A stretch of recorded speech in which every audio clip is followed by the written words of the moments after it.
समगेकरारुषेन्द्र धन्नवत्तामघायोनिं धरणनिस्वादः अक्षरप्रियं मधुधारा सुदस्य वेदसाः विष्णुसुक्रदो महान्तं द्वामगेरन्वापा अर्षन्त चन्दावघा समत्र अप्सुमामृते विष्णम्बा धरणा युवघा कर्मण्यवृत्तमस्तु उत्तरोत्तराः विवृत्तिरस्तु लक्ष्मीरमण गोविन्द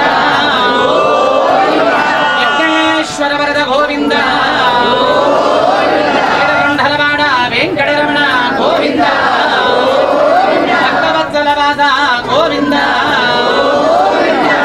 गिरिवास गोविन्द दत्तात्रिवास गोविन्द क्षमात्रिवास गोविन्द क्षणात्रिवास गोविन्द गिरिवास गोविन्द रमण गोविन्द वराह नृसिंह वरद गोविन्द वराह गिरिवास गोविन्द गोविन्द गोविन्द गोविन्द यज्ञेश्वर वरद गोविन्द नमः पार्वती पदये हर हर महादेव कैलासनाथ भगवान के बोलो गणपति महाराज के दुर्गे हर दुर्गे शिव दुर्गे ఆంజనేయుడికి అంజనాద్రివాస గోవింద. ఉదయం నుంచి చేసిన పూజ పూర్ణ ఫలమంతా పూర్ణావతిలో ఉంటుంది. ఒక్కసారి పూర్ణావతి వేయగానే పూర్ణావతిలో మనకు సంపూర్ణమైనట్టు. ఈ కార్యక్రమం అంతా ఇక్కడితో సమాప్తి అయినట్టు. ఇక్కడితో మనం ఏదైతే వేస్తున్నామో, ఏదైతే మనం కోరుతున్నామో, ఏదైతే మనస్సులో అనుకుంటామో, ఏదైతే జపిస్తామో, ఏదైతే సంకల్పిస్తామో అతి శీఘ్రంగా అది నెరవేరుతుంది అని. మన కష్టం, మన దారిద్ర్యం ఏదైతే ఉందో స్వామి ఇక్కడితో ఈ రోజుతో మన దారిద్ర్యం కష్టం తొలగిపోవాలి. అన్ని విషయాల్లో మనకు మంచిది కావాలి. దేవస్థానం అభివృద్ధి కావాలి. తర్వాత లోకా సమస్త సుఖినో భవంతో సమస్త సన్మంగళాని సంతో సర్వే జనాః గట్టిగా సర్వే జనాః సుఖినో భవంతు అంటే అందరితో పాటు మనము బాగుంటాం. నేనొక్కడిని బాగుండాలంటే నేనొక్కడిని మాత్రం బాగుంటాం. ఏ రోజు భగవంతుడు మనం ఒక్కటికే బాగుండాలంటే భగవంతుడు వరమివ్వడు. అందరితో పాటు మనం అనుకున్న కాలంలో భగవంతుడు వీడు నలుగురికి మంచి కోరేవాడు కాబట్టి ఖచ్చితంగా అది తదాస్తు అని అంటారంట భగవంతుడు. అర్థమైందా? మంచి ఎప్పుడో మనం తలుస్తామో మంచే జరుగుతుంది. చెడు ఏదైతే తలుస్తామో దేవుడి ముందు అదే జరుగుతుంది. భగవంతుడి ముందు ఏదైతే మీరు మనస్సులో జపిస్తారో, ఆ నామాన్ని జపిస్తారో, వాడు మంచిది కావచ్చు చెడు కావచ్చు, మీరు ఏదైతే అనుకుంటారో నాన్న నువ్వు ఏది కోరావో అదే తీసుకో, తదాస్తు అని అంటాడంట భగవంతుడు. అందుకే పెద్దల ముందు, దేవుళ్ళ ముందు, గురువుల ముందు, ఒక మంచి దేవస్థానంలో కావచ్చు, ఒక మంచి వాతావరణం ఉండే సందర్భాల్లో కావచ్చు, సంధ్యాకాలంలో కావచ్చు, ఇంట్లో దేవుడి రూమ్లో కావచ్చు, పెద్దవాళ్ళ ముందు కావచ్చు, ఎక్కడైనా మన మనసులో ఎప్పుడు మంచే తలచాలి, మంచే జరుగుతుంది. మనం చెడుకు దూరంగా ఉండాలి, మంచిని ఎక్కువగా తలుస్తూ ఉంటే మనం అభివృద్ధిలో ఉంటాము. నలుగురికి మనం ఇచ్చేటటువంటి వాళ్ళం అవుతాము. మనం దానాలు చేయగలుగుతాము, కానీ దానం తీసుకోగలగం. ఏ రోజైతే ఇలా ఉండకూడదు, ఇలాగే ఉండాలి. భగవంతుడి అనుగ్రహంతో మీరు మీ కుటుంబంలో వారందరూ బాగుండాలి. సర్వే జనాః సుఖినో భవంతు, అందరూ బాగుండాలి. లోకం, ఈ జగత్తు అందరికీ ఇప్పుడు లాస్ట్ టైం ఏదైతే రోగాలన్నీ వచ్చిపోయినాయో అలాంటి విషజ్వరాలు, విషరోగాలు ఏవి రాకుండా ఆంజనేయుడు వాయుకారకుడు తెలుసా? వాయుపుత్రుడు అని అంటాం కదా, ప్రాణదేవుడు అని అంటారు కన్నడలో. మరి తెలుసా? మీరు రాఘవేంద్ర స్వామి గుడిలో పోతే ముఖ్య ప్రాణాది నమః అని రాసుంటారు. ముఖ్య ప్రాణ అంటే ఎవరు? ఊపిరి తీసుకుంటున్నాం కదా మనం, గాలి అంతా ఆయనే ముఖ్య ప్రాణం.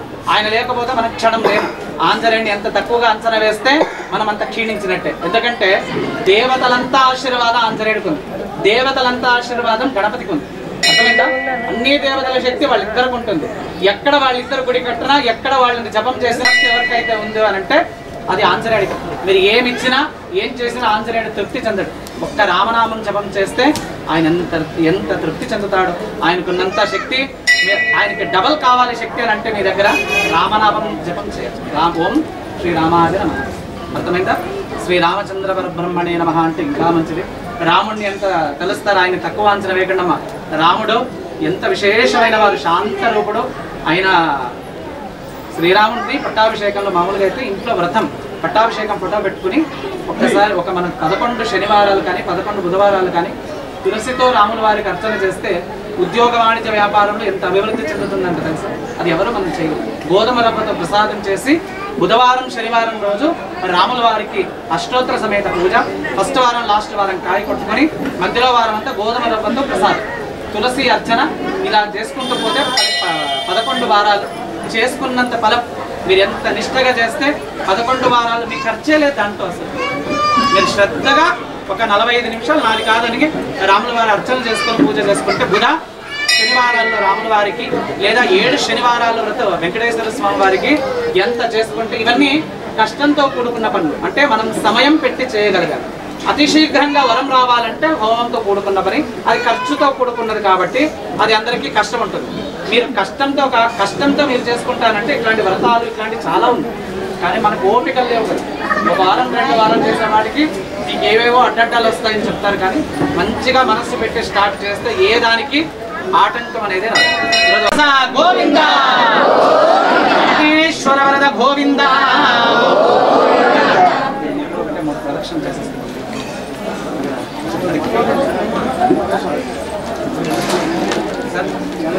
ಹೆಸರು ಹೊನ್ನಪ್ಪ ಅಂತೇಳಿ ಇಲ್ಲಿ ಆಂಜನೇಯ ಸ್ವಾಮಿ ಸದಸ್ಯರು. ನಾವು ಸುಮಾರು 15 ವರ್ಷಗಳಿಂದ ನಾವು ಇಲ್ಲೇ ಹೋಗ್ತೀವಿ. ಹಾಗಾಗಿ ಈ ದೇವರು ವರ್ಷಕ್ಕೆ ಹೆಚ್ಚಿನ ಸಂಖ್ಯೆಯಲ್ಲಿ ಭಕ್ತಾದಿಗಳು ಬರ್ತಾಯಿದ್ದಾರೆ. ಭಾರಿ ಡೆವಲಪ್ಮೆಂಟ್ ಆಗ್ತಾಯಿದೆ. ಹೀಗೆ ಇನ್ನು ಮುಂದೆ ಈ ಥರ ಇರಲಿ ಅಂತಂತೇಳಿ ನಾನು ಅಭಯ ವರದಾನ ಸ್ವಾಮಿ ಟ್ರಸ್ಟ್ ಪರವಾಗಿ ಹಾಗೂ ಅಧ್ಯಕ್ಷರ ಪರವಾಗಿ ಎಲ್ಲ ಭಕ್ತಾದಿಗಳ ಪರವಾಗಿ ನಾನು ಆಂಜನೇಯ ಸ್ವಾಮಿಯಲ್ಲಿ ಬೇಡ್ಕೊಳ್ತೀನಿ. ನಮಸ್ಕಾರ. ನಾವು ಅಭಯ ವರದಾಂಜನೇಯ ದೇವಸ್ಥಾನದ ಜಂಟಿ ಕಾರ್ಯದರ್ಶಿಗಳು, ಇವರು ಉಪಾಧ್ಯಕ್ಷರು, ಇವರು ನಮ್ಮ ಸದಸ್ಯರುಗಳು ಎಲ್ಲರೂ ಇದ್ದಾರೆ. ಇಲ್ಲಿ ನಮ್ಮ ದೇವಸ್ಥಾನ ಪ್ರತಿಷ್ಠಾಪನೆ ಆಗಿ 16 ವರ್ಷ ಆಯಿತು. ಈ 16 ವರ್ಷದಿಂದ ನಮ್ಮಲ್ಲಿ ಈ ದೇವಸ್ಥಾನದಲ್ಲಿ ಗಣೇಶೋತ್ಸವ ಕಾರ್ಯಕ್ರಮ, ಮತ್ತು ಸೀತಾರಾಮ ಕಲ್ಯಾಣೋತ್ಸವ, ಹನುಮಾನ್ ಜಯಂತಿ, ಮಹಾಶಿವರಾತ್ರಿ ಇವೆಲ್ಲ ಕಾರ್ಯಕ್ರಮಗಳು ನಾವು ನಡೆಸ್ಕೊಂತ ಬಂದೀವಿ. ಗಣೇಶೋತ್ಸವ ಹೇಳಿದ್ವಿ. ಈ ಹನುಮಾನ್ ಜಯಂತಿ ಪ್ರಯುಕ್ತ ಈ ದಿನ ಬೆಳಗ್ಗೆ 9 ಗಂಟೆ 30 ನಿಮಿಷದಿಂದ ಹೋಮ ಪ್ರಾರಂಭವಾಗಿದೆ. ಮತ್ತು ನಾವು ಈಗ 12 ಗಂಟೆಯಿಂದ ಮಹಾಮಂಗಳಾರತಿ, ಆಮೇಲೆ ಈ ಅನ್ನ ಸಂತರ್ಪಣೆ ಕಾರ್ಯಕ್ರಮ ನಡೀತಾ ಇದೆ. ಈಗ ಪ್ರತಿ ವರ್ಷದಂತೆ ಈ ವರ್ಷ ಕೂಡ ಭಾಳ ಅದ್ಧೂರಿಯಾಗಿ ನಡೀತಾ ಇದೆ. ಮತ್ತು ಸಾಯಂಕಾಲ ಕೂಡ 5 ಗಂಟೆ 30 ನಿಮಿಷಕ್ಕೆ ಮಹಿಳಾ ಭಕ್ತ ವೃಂದದವರಿಂದ ಹನುಮಾನ್ ಚಾಲೀಸಾ ಪಾರಾಯಣ ಇರುತ್ತದೆ. ಅದಾದಮೇಲೆ 6 ಗಂಟೆ 30 ನಿಮಿಷಕ್ಕೆ ಶ್ರೀ ಅಭಯ ವರದಾಂಜನೇಯ ಸ್ವಾಮಿಯ ಪಲ್ಲಕ್ಕಿ ಉತ್ಸವ ಇರುತ್ತದೆ. ಅದಾದ ನಂತರ ಮಹಾಮಂಗಳಾರತಿ. ಈ ರೀತಿ ಈ ಹನುಮಾನ್ ಜಯಂತಿ ಕಾರ್ಯಕ್ರಮಗಳನ್ನು ನಾವು ಹಮ್ಮಿಕೊಂಡಿದ್ದೀವಿ. ಪ್ರತಿ ವರ್ಷ ಇದೇ ರೀತಿ ನಡ್ಸ್ಕೊಂಡು ಬರ್ತಾಯಿದೆ. ಪ್ರತಿ ವರ್ಷಕ್ಕೆ ಜಾಸ್ತಿ ಜನ ಇಲ್ಲಿ భక్తాదిಗಳು కలితా ఇದ್ದಾರೆ. నమస్కారం.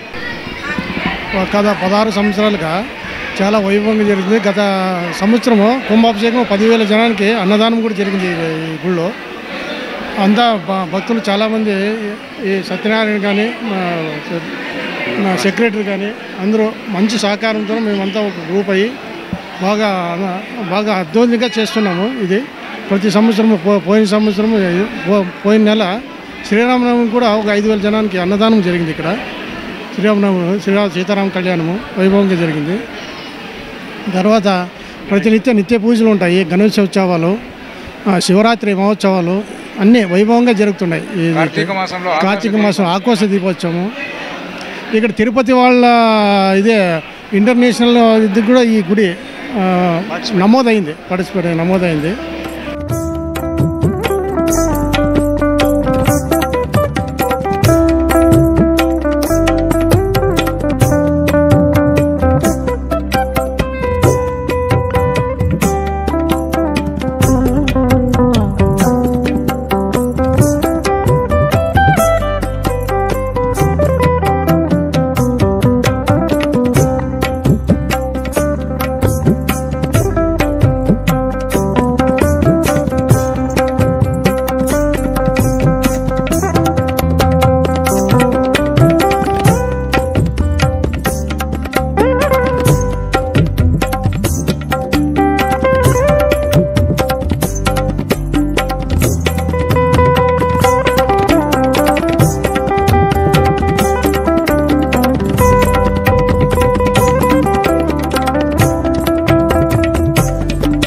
ఆంజనేయ స్వామి చాలా శ్రద్ధ భక్తితో భక్తాదులు ఆచరిస్తారు.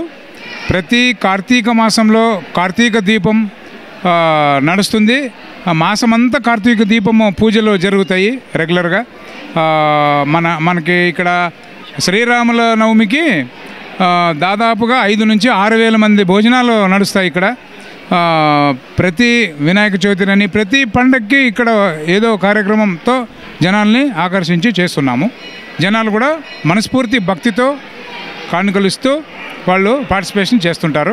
వరద అభయాంజనేయ స్వామి దేవస్థానము. పేరు ధనుజయ, అభయ వరదాంజనేయ దేవస్థానం ఫస్ట్ అధ్యక్షుడు. ఇది దేవస్థానం నిర్మించి 16 సంవత్సరాలు అవుతూ వచ్చింది. ఇది 16 సంవత్సరం హనుమ జయంతి కార్యక్రమం జరుపుకుంటున్నాము. అలాగే వార్షికోత్సవం జరుపుకుంటున్నాము. ప్రతి సంవత్సరం 16 సంవత్సరాలుగా ప్రతి సంవత్సరం భక్తాదులు ఎక్కువగా కలవడము, దినదినాభివృద్ధి జరుగుతూ ఈ దేవస్థానం ప్రసిద్ధిగా చెందినది. ఈ భక్తులు వాళ్ళు కోరిన కోరికలన్నీ తీర్చినాయని ఒక ఖచ్చితమైన నమ్మకం ఏర్పడినందువలన ప్రతి సంవత్సరం జనాలు ఎక్కువగా వస్తూ భక్తాదులు ఎక్కువగా వస్తూ స్వామి మొక్కు తీసుకుంటున్నారు.